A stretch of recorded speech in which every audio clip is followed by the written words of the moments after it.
is my distinct pleasure to ask Mr. Marinakis to join me at the stage.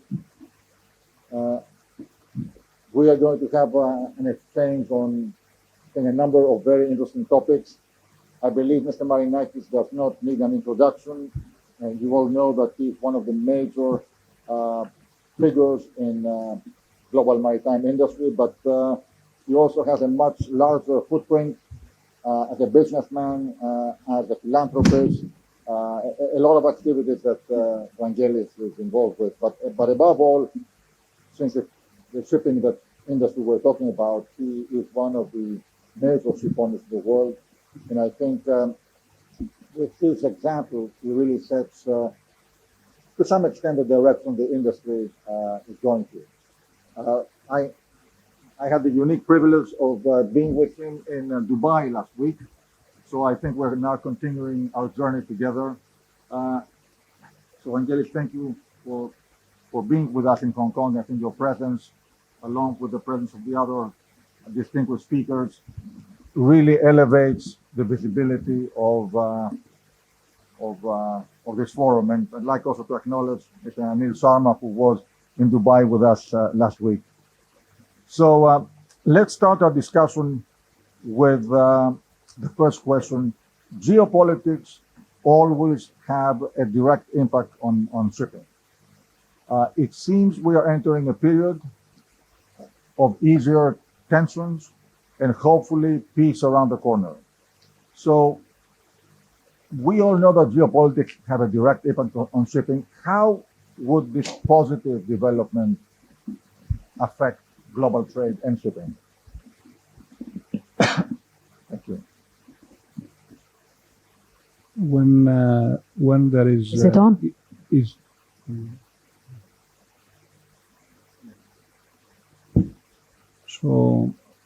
So far, whenever we see instability due to geopolitical situations, of course, shipping, always in shipping, we have positive impacts. In the last 3 years, of course, we have seen the wars in Ukraine and Russia. Of course, the conflict in Israel with Palestine, and of course, what is going on in the region with Lebanon, Syria, of course, the Houthis that is affecting the Suez Canal. And of course, before that, we had the big disruption, unprecedented with COVID. All this, of course, changed the market conditions, and as far as the energy and energy transition, I think that is very important, the transportation of energy when you have all these geopolitical conflicts and situations. And it becoming apparent, for countries, for United States, for China, for the Middle East region, and of course for Europe, to have alliance with ship owners that they can provide the transportation, the stability, and the life that the world needs in order to survive. So for us, ship owners, and especially the ones that we have the large fleet, is becoming more strategic and more sophisticated, and I think that you have bigger responsibility towards the world to be able to perform when it is needed. And what we tried over the last 5 years is to build solid fleets that can also cope with the future requirements, and of course be able to service our clients and be there whenever is needed, and try to have a flexibility to be able to cover the present needs that constantly change. Thank you. It is very interesting to repeat, Evangelos, that last week when we were in Dubai, one of the panels that you were part of, the title was Major Ship Owners and the Industry Leaders Make a Call for Peace. And clearly volatility and geopolitics tension, they affect shipping sometimes positively, but clearly peace creates bigger opportunities because it allows trade to flow without any interruption. Also, we have the reconstruction in Gaza, Ukraine, a lot of places. So this can create a very positive landscape for shipping. And of course, with your strategy that we will talk about later, you're positioning yourself to take full advantage of that in a positive way. Yeah, we think that, of course, the reconstruction of Ukraine and Gaza is one thing, but I think that also equally important is when all these conflicts are over and we have peace in the world, we'll see that in the regions we'll see more investment, and when stability comes, I think that again we'll have challenging days ahead of us because they will need to rebuild, and then they will need to survive and even be prosperous. And in order to have, because what it was missing in the region was prosperity. So if we want to be honest with each other and we like to see peace in the region, you need to see peace with people that they can survive, they can have some prosperity, and they can have some hope. What we have seen all these years is a region that there was no any hope whatsoever. And when we see that, this conflict will never end. So it's always good to see peace agreements, but we need also to see action and to see that the ones that they will make these agreements, the governments, the leaders, they will try to have a serious impact in the lives down in Palestine and have the people to work to rebuild their homes, their business, and to have a future for the young kids. So I think that if we see all this and we see that it's real and they mean it, I think that the prospects will be all very bright. Thank you. Thank you for these words of wisdom and for this very hopeful setting.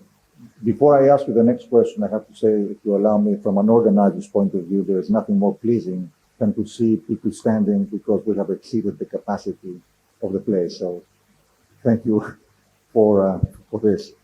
Now, let me turn to a very important and critical topic, the topic of the dark fleet. We talked about that last week in Dubai. Shadow or dark fleets operate outside insurance and class structures. It's a major issue. And how should ports, regulators, and ship owners respond to help solve this problem?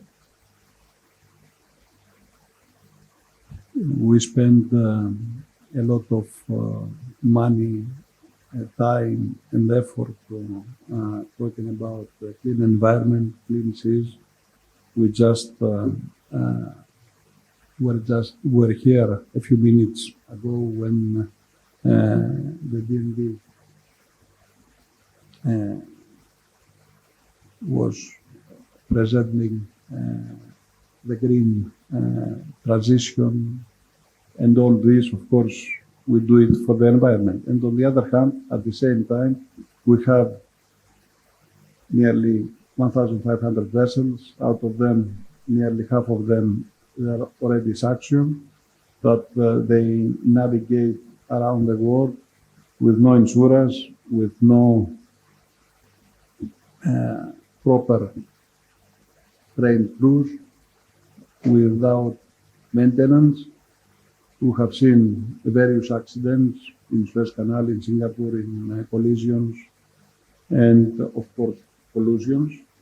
And I don't see the governments acting fast in order to stop the danger and all this enormous risk for our environment.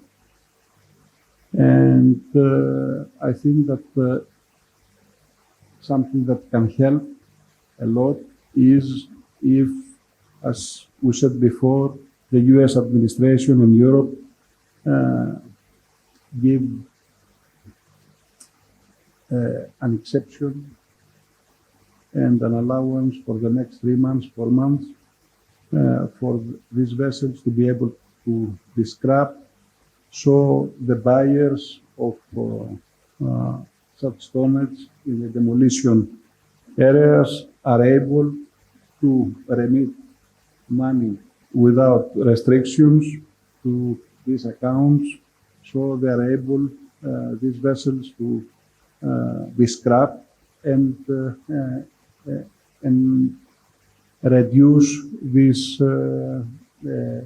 dark or sanction fleet. But the sanction vessels, I think, they should be allowed to be scrapped. We are not talking about significant amount of money that will allow them to do more things, because I think that they make much more money from trading these vessels in all this sanction trade.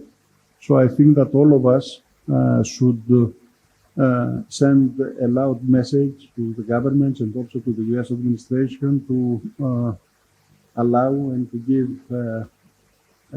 a permission for this dark fleet, sanction fleet, for the sanction vessels, because this is where the problem lies, to be scrapped. So, Evangelos, as I understand, the proposal that you elaborated also last week in Dubai is to allow part of the sanction fleet within a specific period of time to be scrapped. And that will not only remove dangerous assets from floating around without insurance, without proper maintenance, and so on, but also it will reduce emissions, and maybe it will make it easier to enforce the sanctions, that there will be fewer ships in that area. For sure there will be an impact, and for sure there will be a reduction in this tonnage that carries all this risk. If the US administration and the European authorities, they go for this idea, do you think that the owners of those sanctioned vessels would take advantage of that? I think that at least 20% of this fleet has to be scrapped, because also they face huge problems trading these vessels. So I'm not saying that all of a sudden the sanction vessels will be scrapped, but at least even if we see a 10% or 20% reduction of this fleet, I think that is a serious impact. If you allow me to deviate for 1 minute, we have Anil Sharma with us today. He was with us in Dubai also, and as you all know, he's the leading participant in the recycling business. So, Anil, do you want to make a brief comment on that? Because at the end of the day, these things go through you. I'm putting you on the spot in a way. Thank you, Nicolas. No, it's not on the spot. I think for us right now, India is the only market where you can still do these vessels. Some of them are coming in bits and pieces, few at a time, and they're being done in undercover, meaning they're not USD transactions. They are being done in, either through Hong Kong or through Dubai or through even India. So I think the idea is to legalize the sanction thing. So you can be able to pay them. Absolutely. So like we to can remit do the it, money. and this would be a legal way of getting these ships out. So I think it's a great idea. Maybe instead of 3 months, it should be about 6 months. We're talking about more than 500 ships that need to be recycled. So I think it's a great, great idea. Thank you. So, going to the next question. Again, we're building up on discussions we have had last week. You and other owners on the panel, you commented that the IPO postponing its decision on net zero for 1 year was kind of inevitable, given the course that the IMO was taking. And you all thought that having 1 year in place to deliberate positively and come up with a better system is a good idea. But now let me ask you, turning to you as a leading ship owner, if you were to suggest a course of action regarding net zero, decarbonization, lower emissions, what would it be? I think that there are experts from classification, from the ship owners' side, from ship owners' association committees, that they have all the knowledge and the appetite to sit down and, first of all, being honest with each other and in what really we want to do. And I think that there are a lot of actions that can be taken with a cost, of course, that we can see a serious impact. But as I said, we need to be honest, to have a constructive dialogue. I think that the knowledge and has been a lot of work there from the technical people, from the people that they have all the expertise, the technical expertise and the knowledge to propose alterations, to propose regulations that will immediately have an effect in reducing emissions. As I said, a cost that all of us we need to face, but also countries like China, that every ship owner that trades worldwide, ships are loading or discharging in China or both, have to be part of it. They need to agree on it. And also, all of us, we need to respect this, because to have an agreement that major countries that have the most serious impact in all this transporting energy and dry cargo containers, I think that they should be part of it, they should support it, and we have now plenty of time in front of us to sit down and come to an agreement. I think that, as I said before, paying only a tax doesn't solve the problem, doesn't solve the pollution that we want to reduce. What we need is to decide on regulations that they have an immediate impact, and we see immediately less emissions. So I'm optimistic that after all this and this sudden, let's say, postponement, we will have to sit down, address the problem, and also because we have done a lot of work so far, propose regulations that they will be agreed by all parties, and then we can go ahead quickly and implement. We hope so. If I understand correctly, the major criticism has been that on one hand, the targets and the means of achieving them were not realistic. They didn't involve the industry as much as you you pointed out, and also the overall idea of putting this fund together was not clear where the funds would go and what would be financed. So hopefully now within this year, we will all be able to get together and come up with a solution, because I think at the end of the day, you need to have a global solution applied to everybody. And that may not be easy to achieve, but we have to try for it. We have to commit to it. So now, let me also continue in a different way on this path. Again, last week in Dubai, we discussed that fossil fuels are here to stay. We all hope for greener fuels, for alternative fuels, but the reality is that fossil fuels still dominate the picture. Alternative fuels have not yet developed to the point of being commercially available with bunkering infrastructure around the world and available at competitive prices. So given that, and at the same time, given that you as a major ship owner, you have to renew your fleet, you have to maintain your fleet, renew it, modernize it, how can ship owners achieve better performance, longevity for their fleet, lowering emissions, when balancing the economic realities on one hand and the technology realities on the other hand?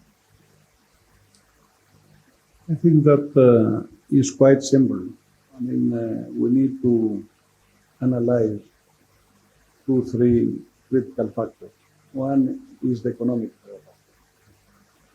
Second is infrastructure. And third is how much time is needed to do all this and what is available. And from what we have seen so far, I think that LNG is an alternative that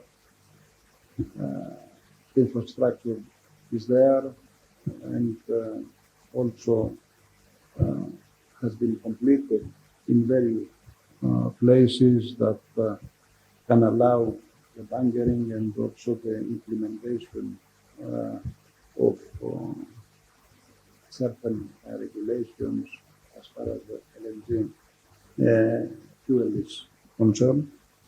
Second, the price, that we see that there are a lot of production that comes in the market, and there will be plenty of LNG, and that means that the price will become more and more competitive.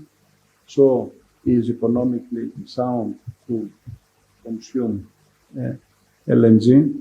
And at the end of the day, we have United States that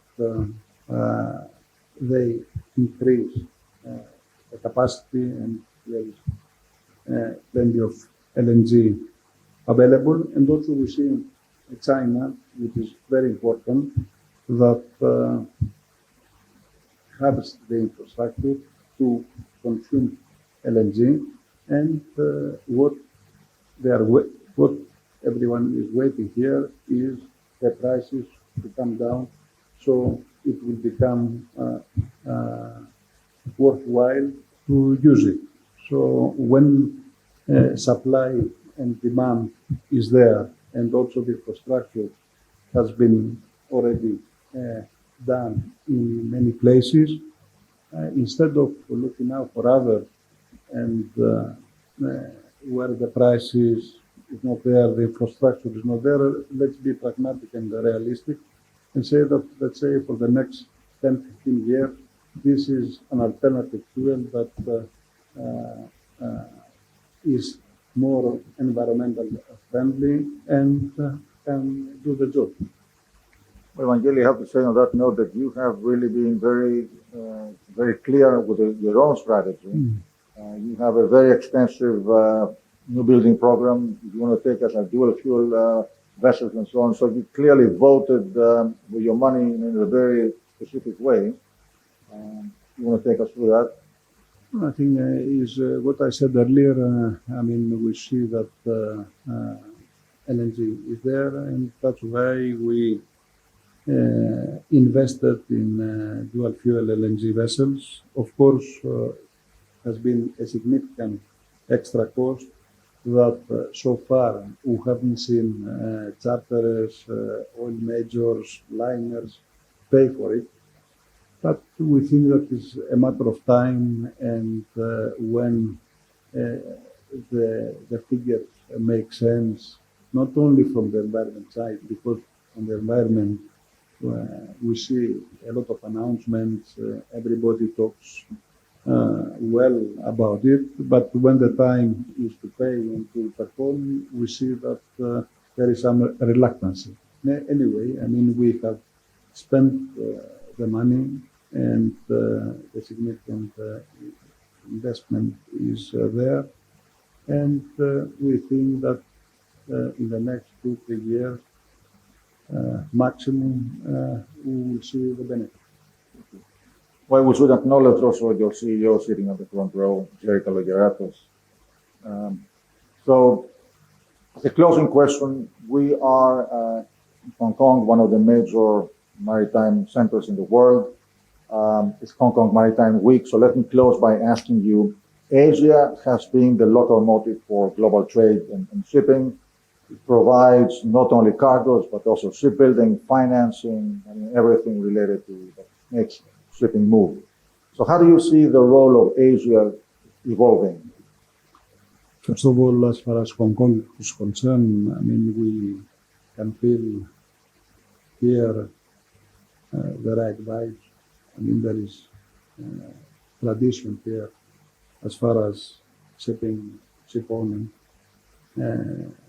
trading is concerned. And of course, we're always happy to be here in a place that, as you said, tradition is here, and we can speak a language that we can easily communicate. China is a country that plays the most significant role in tanker business, in the dry cargo business, and of course now in containers also. And of course we need to see it as in the long term, and also consider our Chinese counterparties as partners, trying to do repeat business and try to keep, as I said, partners not only to fix some vessels or to build the vessels, but also to establish partnerships that can last for the years to come, because I think that we need each other, and we need to have people that are there and need our services, and we need them as well, and to consider it for the long term and not opportunistic just to do business and try to get as much as possible. We need to do it properly, and we need to see them as partners from day one. Thank you. And we can spend a lot of time with Mr. Marinakis, lots of topics to talk about, but regrettably I have to keep the time and bring our discussion to a close. So, Evangelos, thank you very much for being with us. It's a privilege to have the opportunity to discuss with you. Thank you. Wish you all the very best, and to have a good time in Hong Kong Maritime, and all the very best. Thank you.